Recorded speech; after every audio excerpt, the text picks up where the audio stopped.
ദശകം 59 വേണുഗാന വർണ്ണനം. ഗോപികൾ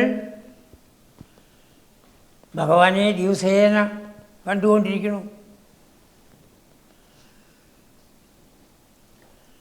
അവരുടെ മനസ്സിൽ ആ ഭഗവാനെ എപ്പോഴും കാണാൻ സാധിക്കണം എന്നുള്ളതായ ആഗ്രഹമാണ്.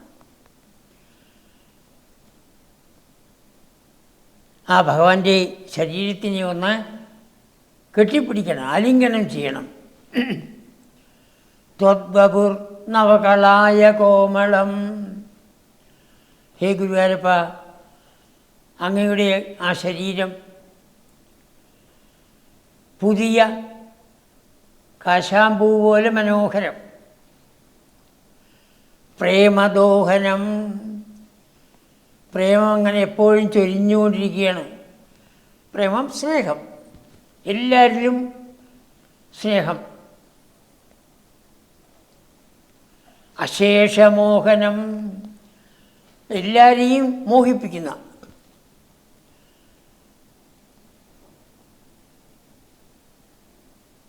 പിന്നെയോ തത്വപരതിന്മുദാത്മകം ബ്രഹ്മ. തത്വം എന്ന് പറയുന്നത് സത്താണ്, എന്നും നിലനിൽക്കുന്നത്. സത്ത്, ചിത്ത്, പരചിത്ത്, ജ്ഞാനം, മുത്ത്, ആനന്ദം, അതിൻ്റെ സ്വരൂപം. തത്വപരതിന്മുദാത്മകം എന്ന് പറഞ്ഞാൽ സച്ചിദാനന്ദം. സച്ചിദാനന്ദ സ്വരൂപമായ ബ്രഹ്മം, ആ ബ്രഹ്മം തന്നെയാണ് കൃഷ്ണനായിട്ട് വന്നിരിക്കുന്നത് എന്ന് ഈ ഗോപികൾക്കറിയാം. അവർ ദേവന്മാരാണ്, ഓർമ്മ വേണം. ദേവന്മാരാണ് ആ വിധത്തിൽ വന്നിരിക്കുന്നത്. അപ്പോൾ ആ ഭഗവാന്റെ ദേഹം, ഇത്ര മനോഹരമായ ദേഹത്തിനെ വീക്ഷ്യ കണ്ടിട്ട് എപ്പോഴൊക്കെ കാണുന്നു? അന്വഹം, ദിവസേന കാണുന്നു.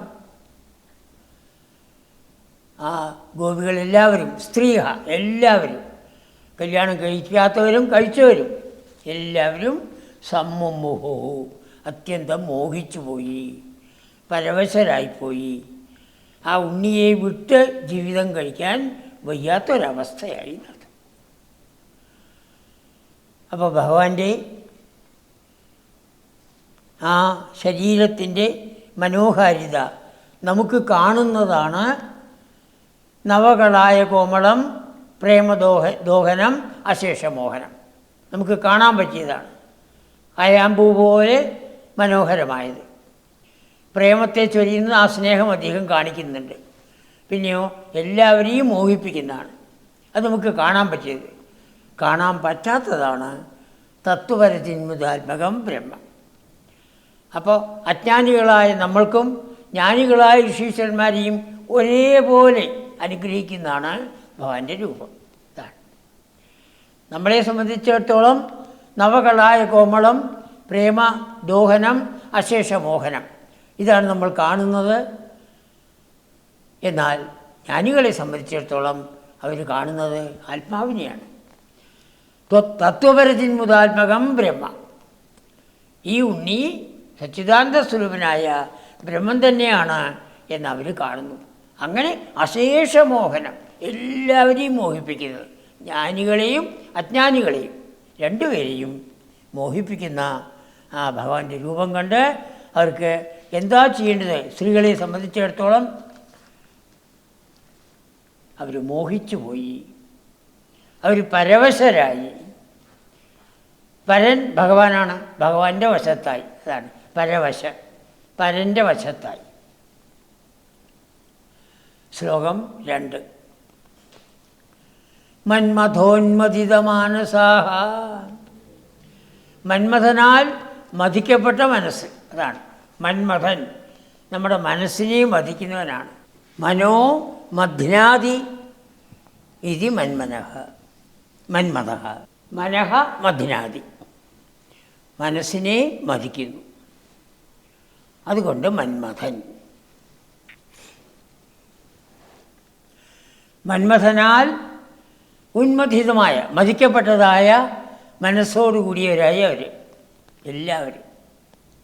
ക്രമാൽ ഓരോ ദിവസം ചെല്ലുന്തോറും അവർക്ക് ഭഗവാനെ പ്രാപിക്കാനുള്ളതായ ആദി അങ്ങനെ വർദ്ധിച്ച് വന്നു. ക്രമത്തിൽ ആ പ്രേമം വർദ്ധിച്ച് വന്നു. എന്നും അവർക്ക് കാണണം. ത്വദ്വിലോകനരതാഹ, ജനിച്ചപ്പോൾ തൊട്ട് ആ ഭഗവാനെ കാണാൻ വേണ്ടി തതസ്തതഃ അവിടെയും എവിടെയൊക്കെയാണോ ഭഗവാനുള്ളത് അവിടേക്ക് അവരെത്തുന്നു. ആദ്യകാലങ്ങളിൽ അവർക്ക് അധികം ബുദ്ധിമുട്ടുണ്ടായിരുന്നില്ല. ആ യശോദയുടെ ഗൃഹത്തിൽ പോയാൽ മതി, അവിടെ തൊട്ടിൽ കിടക്കുന്നുണ്ടാവും, ആ ഉണ്ണിയെ കാണാം.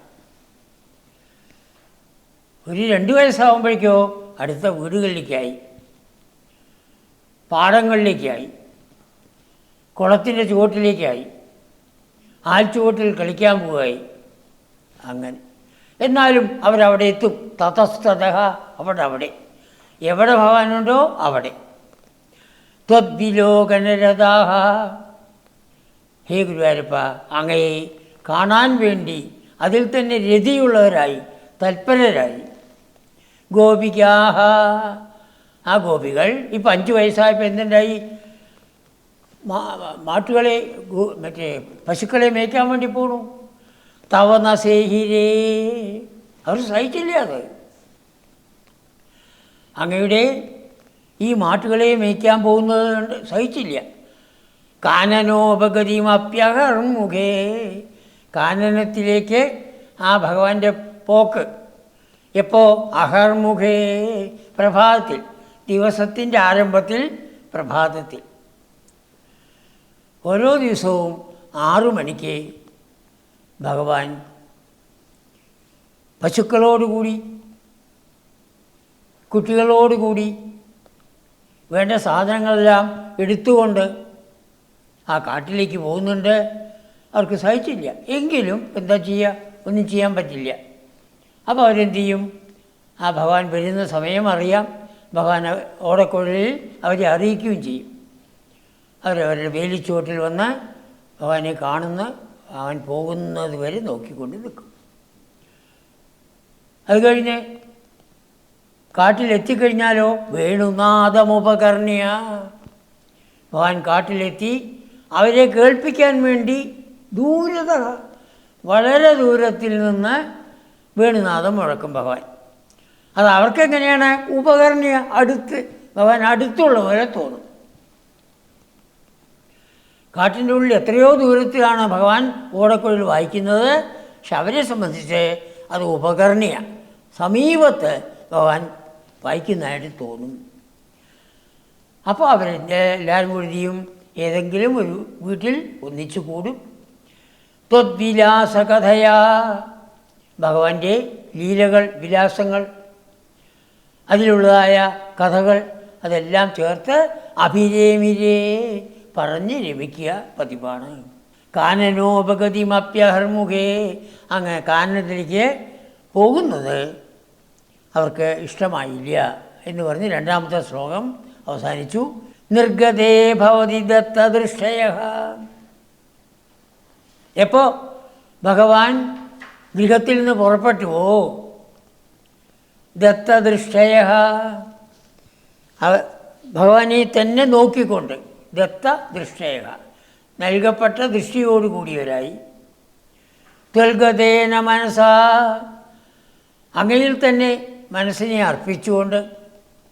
മൃഗേക്ഷണാഹ, പേടമാനെ പോലെ നോക്കിക്കൊണ്ട്, ഒരേ സ്ഥലത്തേക്ക് തന്നെ നോക്കിക്കൊണ്ട് അവർ ഭഗവാനെ യാത്രയാക്കും. ഭഗവാൻ പോയി കഴിയുന്നത് വരെ അവരിതാവും. അത് കഴിഞ്ഞ് ആ ഭഗവാന്റെ വേണുനാദമുപകർണ്യ, വേണുനാഥത്തിനെ കേട്ടിട്ട്, അത് എവിടുന്ന് കേൾക്കണ? ദൂരതഃ. അപ്പോഴവർ ഏതെങ്കിലും ഒരു ഗൃഹത്തിൽ ത്വദ്വിലാസകഥയാ, ഭഗവാന്റെ ലീലകളെക്കുറിച്ചും അതിലുള്ളതായ കഥകളെക്കുറിച്ചും എല്ലാം പറഞ്ഞ് അഭിരേമിരേ അടുത്തടുത്തിരുന്ന് പറയുകയാണ്. അതാണ് മുഖാമുഖമാണ്. അവരെല്ലാവരും രമിച്ചു. 2, 3 കുറച്ച് ഞാൻ ചേർത്ത് പറഞ്ഞു. ഇപ്പോൾ വേറെ ആക്കി സാധനമില്ല.